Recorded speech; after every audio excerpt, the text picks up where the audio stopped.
goorsan daawadayaal waa mar kale iyo xul iyo xaqiiqo. qodobada aan maanta idiin hayno waxaa ugu waaweyn isku dhaca Mareykanka iyo Shiinaha oo ka qarxay taageerada Beijing ee Ruushka, iyo qodobada labada madaxweyne waa madaxweyne Biden iyo Xi Jinping ay maanta ka wada hadlayaan, iyo weliba guul lama filaan ah oo Ruushku gaadhay, iyadana daaha ayaynu ka qaadi doonaa haddii alla idmo. taariikhdu waa 18 March 2022. duco qabayaal mar kale soo dhowaada.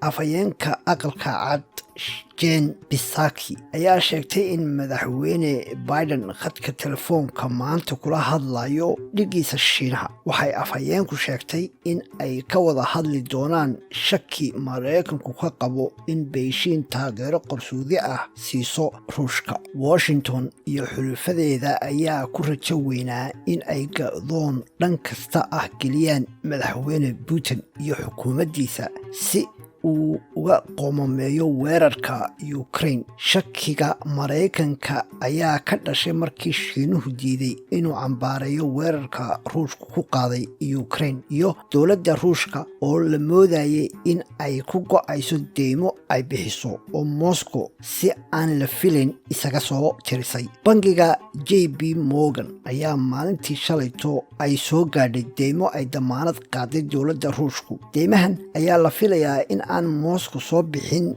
doonin maadaama la saaray cunaqabatayntii ugu adkayd. haddaba bangigan oo ku yaala magaalada New York ee dalka Mareykanka ayaa sheegay in dhammaan deyntaas dowladda Ruushku u soo bixisay sidii caadada u ahayd.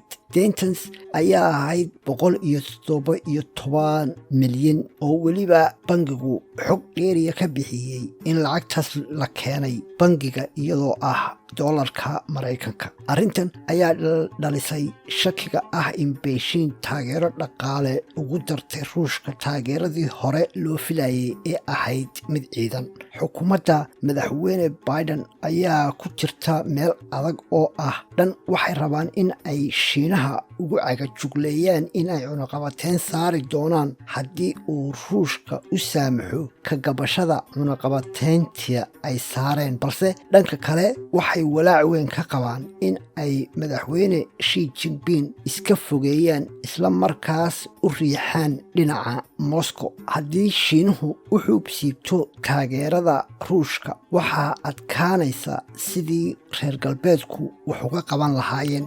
dowladda Beijing ayaa lagu xantaa in ay hoosta ka rabaan guusha madaxweyne Putin iyo dowladdiisa, arrintaas oo la sheegay in ay u soo dhoweynayso hadafkooda dhabta ah ee ku aadan dib u hanashada Taiwan. tuhumkan ayaa ah isagu mid ka dhashay Shiinaha oo ka madaxadeegay in uu aqbalo codsiyo badan oo reer galbeedka uga yimi, kaas oo ay ku doonayeen in xukuumadda Xi Jinping ay cambaarayso weerarka Ukraine. madaxweyne Biden ayaa wakhtiga uu khadka telefoonka kula hadlaya madaxweynaha Shiinaha mashqaca ku gelin doona sidii Xi Jinping ay u soo jiidan lahaayeen si aanu ugu ceerin dhinaca madaxweyne Putin.